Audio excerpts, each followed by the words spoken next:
Winch.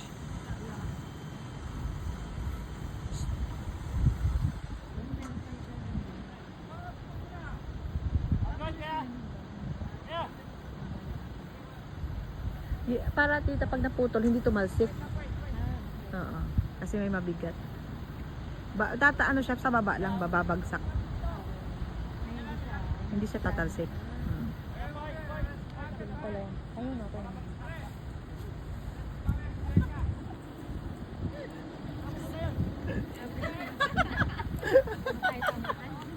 Oo, delikado man yan. Hindi tayo pwede doon. Alam mo yun siya inasahan ng mga tito niya na maghihila. Iwanan tayo ka, oh! Naganap siya ng parking. Guys! Si Tita Dek eh.